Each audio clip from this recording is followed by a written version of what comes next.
Well, the breakdown in relations between the US and Cuba dates back more than 5 decades to shortly after Fidel Castro came to power. In 1960, he nationalised all US companies without compensation. In response, the US declared a trade embargo on Cuba and broke off diplomatic relations in 1961. Tensions escalated a few months later when the US backed a failed invasion by Cuban exiles at the Bay of Pigs, which is aimed at overthrowing the Castro government. In 1962, fearing a US invasion, Castro allowed the USSR to deploy nuclear missiles to Cuba, triggering the Cuban Missile Crisis and bringing the world to the brink of a nuclear war. The crisis was averted when the Soviet Union agreed to dismantle its weapons in Cuba in exchange for a promise by the US that it would not invade Cuba without provocation. Well, Larry Luxner is the news editor for the Washington Diplomat and contributing writer for Cuba News. He joins us from Washington, D.C. So you were there at today's events, and no doubt in a sense of history there, but also really that end of a kind of Cold War era, as we were reminding our viewers there. Yes, I thought it was quite interesting that the Cuban embassy, formerly the Intersection, is located between two very anti-communist embassies, Poland and Lithuania.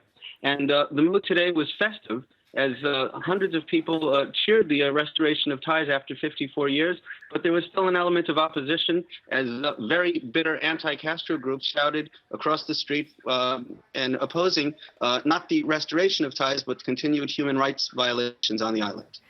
You mentioned some of the opposition there, and some of them. One of the Republican presidential candidates, who's the son of Cuban emigres, has said that he would, if he were elected, he would close the embassy and end diplomatic relations. So, kind of, we know where he's coming from, and how representative is that of the mood amongst some people there, and how much of a problem will that be for improving relations in the future? I don't think that's representative at all. The vast majority of people today favor the restoration of ties. Even Cuban exiles favor the restoration of ties. What they're concerned about is the lack of freedom on the island. And I think a lot of people feel that having diplomatic relations and being able to talk and conduct a dialogue between Washington and Havana will do more to open that island than pretty much anything else possible. But many people on the island do not want a gift handed to the Castro regime. They want economic relations only when Castro is gone. However, the percentage of people who feel strongly that way, I think, has declined quite a bit in recent years, and that's one reason we've seen an opening of ties. Tell me, John Kerry said that obviously when he's going to Cuba in August to raise the flag there on the embassy, he was talking about needing full diplomatic freedom for the embassy staff. How much of an issue is that, and what does he spell out what he means by that?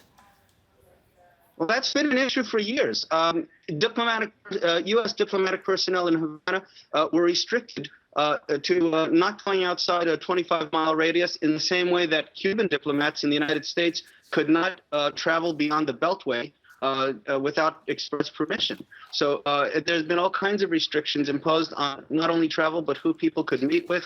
Diplomats were severely restricted in meeting with dissidents on the island. And one of the things Kerry is asking, and probably will get, along with reciprocity of Cuban diplomats here in the U.S., is complete freedom to travel, meet with whoever they want to meet with, and say whatever they want. There's been harassment for years of U.S. diplomatic personnel in Cuba, and hopefully that will stop now.